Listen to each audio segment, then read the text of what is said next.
morning. My name is Lieutenant Phil Marchand. You're coming to you from station number 4. I've been on the fire department for just over 20 years.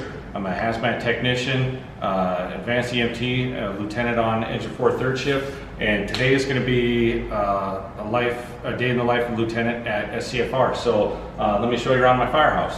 So what you're standing in now is the George M. Kellogg atrium. George M. Kellogg was the longest serving fire chief in history, and not just Sioux City fire history, but in history period. He served as fire chief for 50 years. We have a lot of artifacts, a lot of historical pieces in here. Here's a picture of Chief Kellogg here. The chief's badge, shadow box here, you can see is a badge that has been passed down from chief to chief since Chief Kellogg towards the end of his career, and all the way to our current chief is Chief Tom Everett, and but that's displayed here. A couple other really neat pieces you see an antique Aaron's Fox that's on loan here from the Irving Jensen collection. It's on display and stuff. It is fully functional, pumps, runs, does everything. It's a really neat piece and stuff. And then some of the other pieces you see, a lot of historical pieces, but the pole you see here, it is a functional pole that came out of Old Station 1, which if anybody's familiar with Battery Park down at the Hard Rock, right to the west or to the east there across the street is where Old Station 1, this pole came out of that station, sat in storage for a number of years before it came here. So this pole is about 100 years old. The old mat down there, if anybody recognizes Firehouse Bar, that was Old Station 3. That's where that mat came out of. So it's kind of neat pieces for us to have here.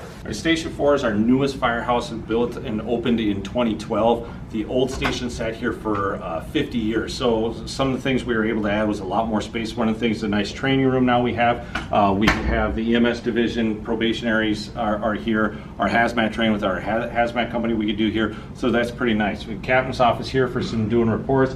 Kayla's our one of our newest EMS probies. She's up here just finishing up reports, but we have captain's office there for that kind of stuff and computers up there. So we come down the hallway. It's a big firehouse. It's pretty awesome. We have a bunk room in here that kind of the EMS personnel will sleep in. Hallways, we have the one go upstairs. We can see that later. Our bunk room here, the fire division, more extra space. Everybody gets a cubicle. It's pretty nice with a bed, desk, and a little cubby and stuff here, so you can put your sheets, pillows, everything like that in. At night, the lights are actually off in here and they will come on automatically if an alarm comes in for our station. So it slowly wakes you up and stuff in the middle of the night. The worst thing you can do is shock somebody awake at 3 o'clock in the morning, get the heart racing. So the tones will gradually increase as stuff, lights come on. It's a little bit of a softer wake up. Let's come out here, like any firehouse and stuff, we get a kitchen. Our nice kitchen table, which becomes a centerpiece of any firehouse discussions and the meetings and just hanging out happen along there. Kitchen, just like everybody else. We've got a couple of the fire guys that are on these are my guys that are on my rig today. And then as we work our way out onto the apparatus floor, you see because now we've had added the EMS division in 2018, so we do run a medic unit at our station. So Medic 4 is our frontline ambulance. We have Medic 49 back here, which is our backup ambulance. And then Engine 4, which is my rig and what I'm riding as an officer on. So I throw my gear on the rig and get started for the day.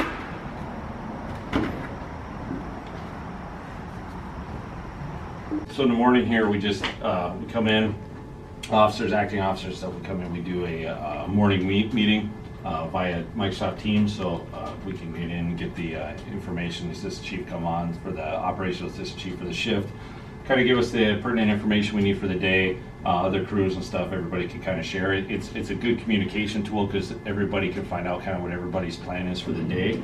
So you know, if we have something that we want to go do, but somebody else on a neighboring company is going to be out of service or something, we can kind of coordinate time wise and stuff. It just helps everybody kind of get on the same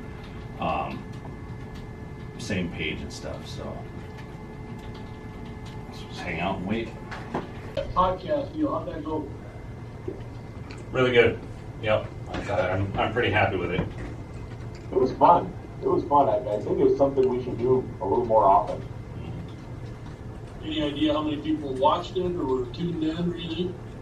Yeah, we had, I was telling Dave and stuff, we had at our peak viewership during the thing, because you get to see all the analytics and stuff for it. Our peak viewership was like at 30 or 35 people were watching at one time, but through the course of the whole stream, we had 300 some odd viewers during the course of the whole stream. And then we're up now over 1,100 views. Anybody else? All right. Well, if anybody needs anything, give me a ring. See y'all later.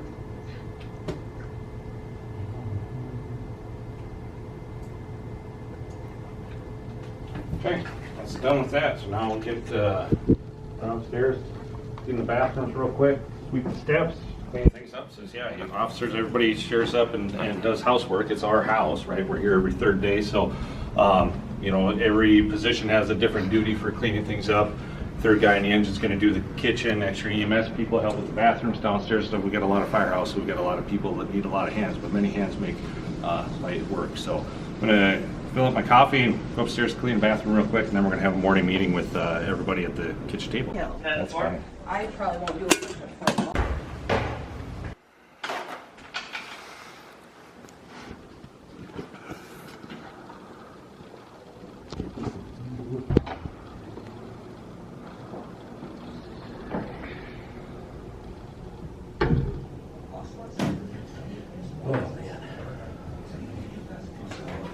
We got to do so that leadership training for the month. I thought we would do that this morning. Stuff so we're going to straight this afternoon, which is not very long. The rest of the afternoon and day, I'm thinking just that target solutions. Then we have a call, there's callbacks, inspections and stuff. Make sure those are wrapped up. So we're just kind of stocking the commissary, just cleaning stuff up. My shift right now, third shift, is in charge of running our station, our commissary this month. So you can see, yeah, lots of snacks, right? So snacks, we got a fridge with some pop and water. So we run our own commissary for the station. So everything in here is you know, costs something, everybody pays. We have commissary dues per month. That helps pay for like movie channels on TV, condiments, butter, ketchup, mustard, all those kinds of things. The taxpayers, the city doesn't provide that stuff for us. So you as taxpayers aren't paying that. We provide ourselves our own coffee, everything. But the only thing that the city pays that's in this kitchen is the city will buy us a coffee maker if it goes bad. But any of the TVs that are in here, if we want a new grill, if we want a bigger TV, all this stuff that we, as the firefighters, we pay for that ourselves. We buy it, and that's why we have a commissary, so we can generate some money for the station. So if we have things that we want to buy, we just bought a new Blackstone for grilling up, cooking up breakfast and dinners and stuff. And the commissary, so the firefighters paid for that themselves. So that's why we have it. Lots of snacks. We do have, you know, some Built bars and stuff, some healthier options, nuts and things. So not just all junk, but sometimes it's fun to cheat a little bit and get a naughty snack. So this is our hazmat rig. This is part of our specialty and stuff. So we're calling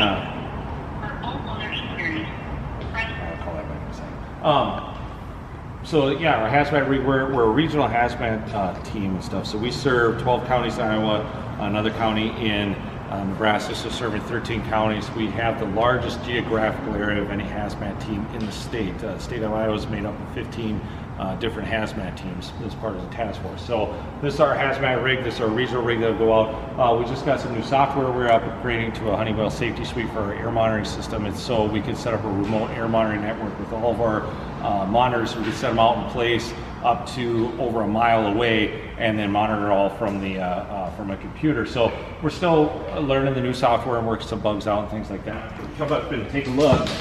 But sometimes we got to get some tech support on and stuff. So Here you can see a calibration and station, a charging station for our air monitors. Let's come through. We have everything kind of labeled and put away. Our level A, fully encapsulated hazmat suits are in there. Air monitors kind of in here. We've got some other test papers and sampling things here, some EMS supplies, and other clothes, a change of clothes and stuff in there if we need to.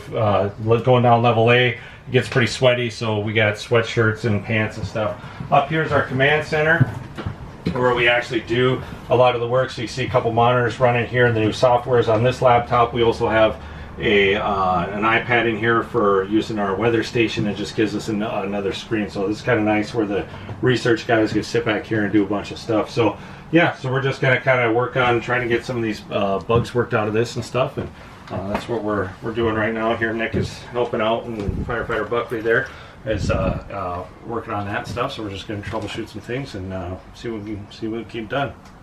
Press 1. For technical support, press 2. Our safety suite responder, getting it up and running, and we're having an issue though right now with the plume modeling. We keep getting an error every time trying to use the plume modeling option on it.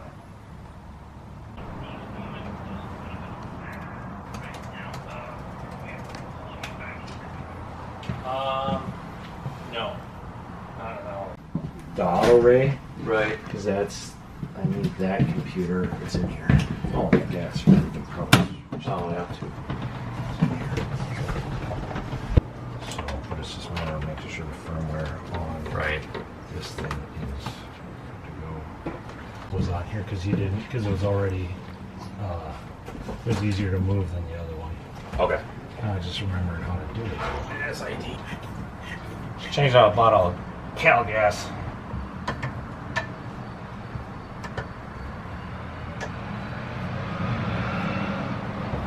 So this part of the station, this is something else we added with this station, is a hazmat lab. So this room serves a multitude of purposes. You can see we have access to an exterior door from this room. So if somebody brings a hazard to the station and we don't want to, if it's not something we want to bring through the station, we can bring it through an exterior door right into this room.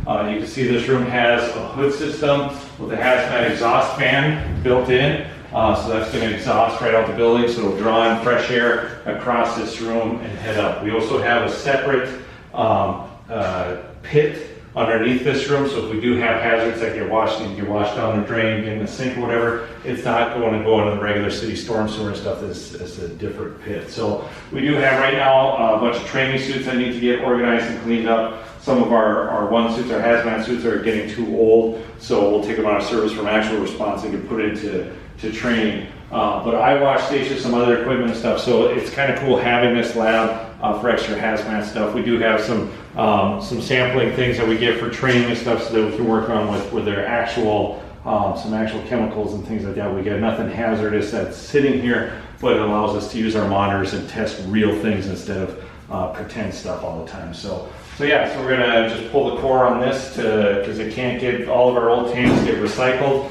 But in order to send it, you either have to drill a hole in it or you got to pull the core. I like the idea of pulling the core better than punching it out and drilling holes in tanks. So we just got these nice core pullers that just punch her out. And some tanks are really easy and some tanks not so much. So that one was an easy one. You can hear it in there. It's a little extra gas that's still in it, but again, now stuff out.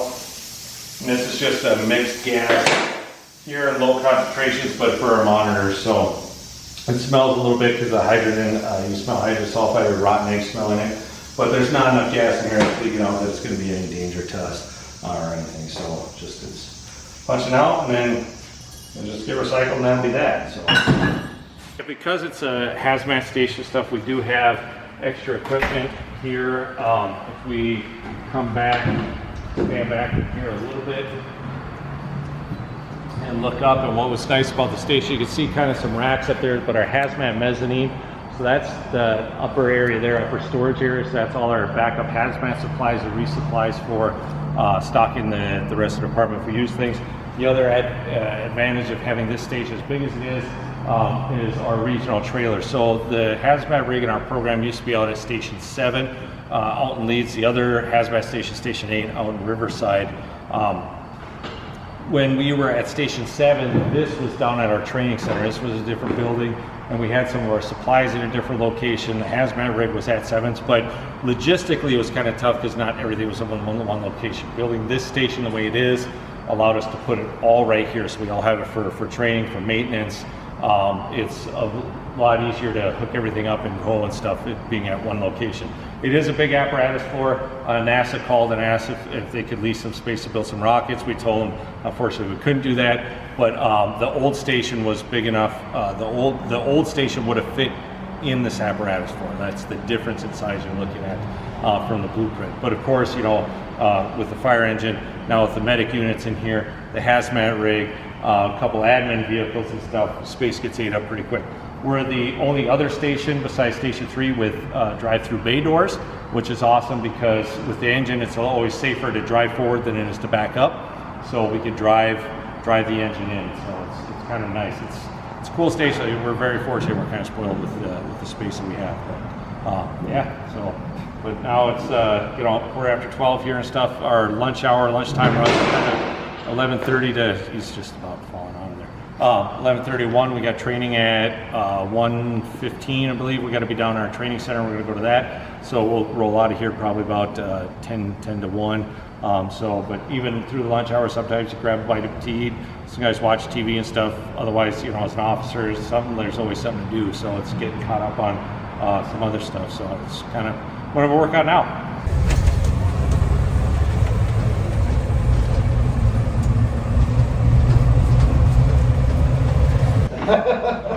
Okay, we're going to talk about airways assessments and management. 2 reasons we're getting into this one, actually kind of 3. Number 1, getting back into a little bit of classroom every once in a while. We've been doing a lot of hands-on, but the classroom part is let your blade glide this in. So I'm at the top of the vallecula, top of the cords. I'm going to just push this right above or right against my blade.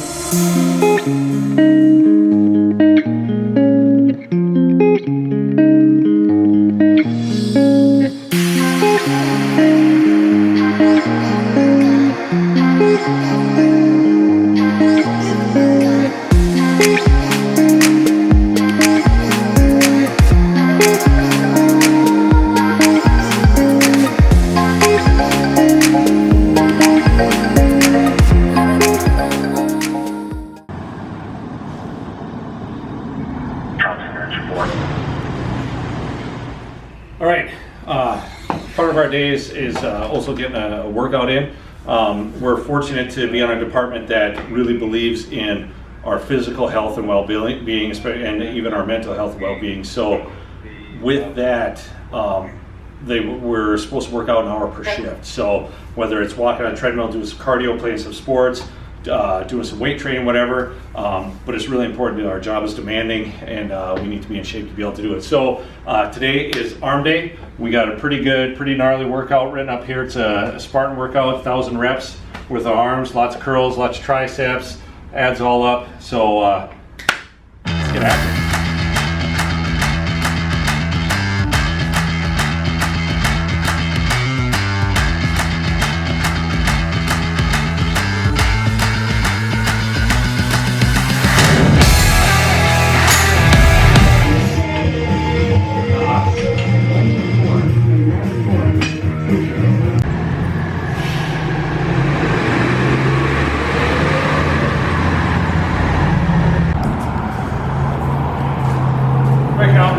Back for another run now. It's back upstairs, get back to work now.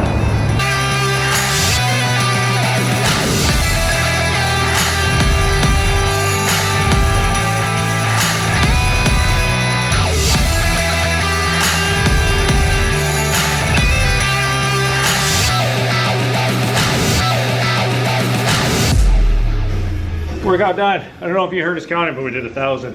Now it's time to go eat dinner.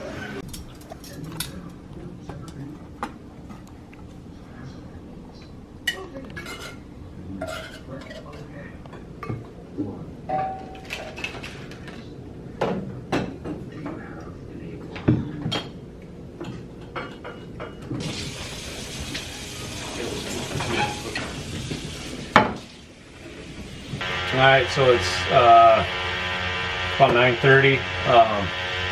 Still working on that, the deal we started earlier with the monitors and stuff. We got the software on this one running, so now it's updating all the firmware. So the controller, all these cradles, and now are all updated. Now it's updating every monitor plus this one. So I can't really tell you how long per monitor is going to take, but we're just slowly picking through it. So hopefully we get this done here tonight. But yeah, it's, you know, there's always a grind. There's something's going on. Something, you know, as soon as one project's done, find another one, keep going. Okay, we're taking a quick break from working with those monitors and stuff. Came out to the table here out on the patio. Our shift and stuff, this is kind of nightly tradition for us. It's a good crew building activity and stuff. Kind of our, you know, this is our family every third day. So we sit out here waiting for a good storm to roll through. A lot of lightning right now. It's a gorgeous summer evening at this point. But yeah, we come out and we spend some time at this table. This picnic table in particular came from the old firehouse. It's still here. That, you know, old Station 4 sat here for 50 years, and now we still have this table since the station opened in 2012. And this table, any table in a firehouse becomes it's a symbol. You can, if you go online and look and stuff, and even in Sioux City, we have some really cool kitchen tables, and those tables become more than just a place to sit. You know, it's dinners are had there, meetings are had there. Stories are told, jokes are told, bonding happens, you know. For his, you know, sitting out here and stuff, we have mentoring sessions, we have just team building things, we just do a lot at that kitchen table. But what it becomes is a constant, and kind of like a place, it can also be a place of healing and a place that's of safeness and comfort. You know, if we, at any point, the tones could drop, and our job being all about the unknown and the unknowable, you know, we could go to some horrific scene, you know, any second that, you know, our minds are going to forget what our eyes see in that and stuff, and be able to come back from that and to sit at the kitchen table is kind of what we end up doing. We sit, you know, get something to drink, get a cup of coffee, whatever, and you sit at the table and you just decompress. But that table's a constant, that it's not going to go anywhere, and there's a lot of things that happen to these, so it's not just a table that you hang out. So again, it's just a pretty nice night, and just kind of what we're doing. Just starting to sprinkle a little bit, so hopefully the storm's not too bad and we stay in during it, because I don't like going out in the rain. So.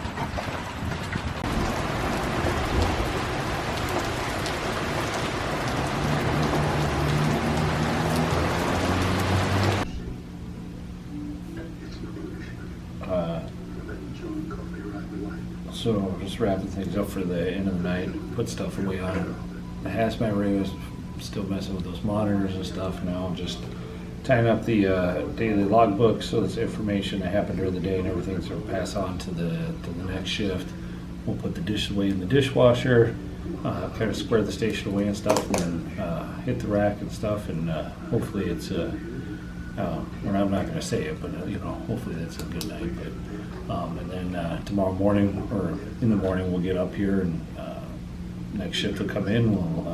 We'll get relieved. We'll pass on our information, and tomorrow I'll be working some overtime down at Station 3, so we just clock out, clock back in, and go back to work here for another, you know, 8 hours or so tomorrow. So, but yeah, hitting the book, just finish this up and go shut her down for a few hours.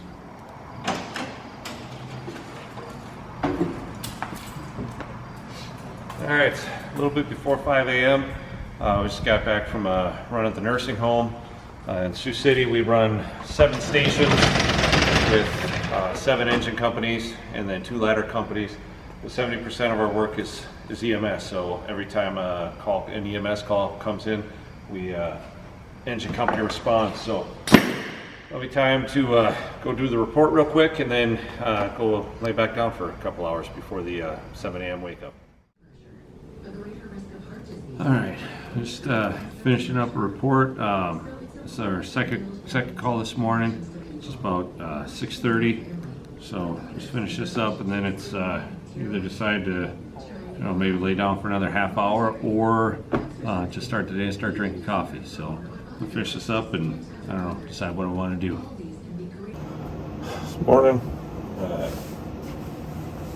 tear the bed down, tear it apart, stuff put away. So every morning or night before we go to bed, make your bed. In the morning, get up, put your bed away. It's done. Cup of coffee while we do it. And then just see my leaves here.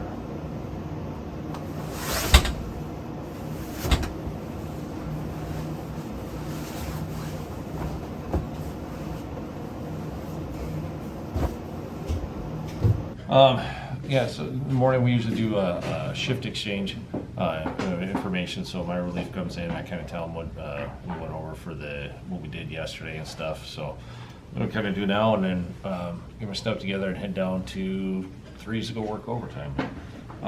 Yeah, yesterday, what did we do yesterday? Started out, these guys had class in the morning. So we kind of stayed in, we did that leadership training. Oh, good deal. So like you had your stuff written on the board. I actually kind of went through the PowerPoint, like I used like 5 slides on there, but I went out of it, picked a chapter out of the It's Your Ship, our book that we did for Leadership Academy, and then tied it all together and stuff. So Good for you. I don't know. I thought it worked okay.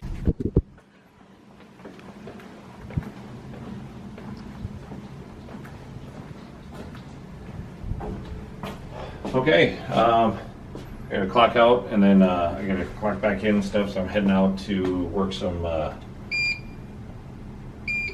overtime and stuff today, but otherwise, you know, I know it wasn't as busy a shift as far as emergency response, but we got a lot of other stuff that maybe people don't typically see behind the scenes as far as firefighters. So you saw us, you know, we spent a ton of time working on hazmat monitors. We had some in-station training, we had some outside training, ran some errands. Just got a bunch of stuff done around the firehouse and stuff. So it's kind of how days go here. It's again, it's a different thing every day. You know, but there's a lot behind the scenes that people don't see that help us prepare for the emergency response and a lot of things that you do see. So with that, that's you know, that was my day yesterday. So see you the next time.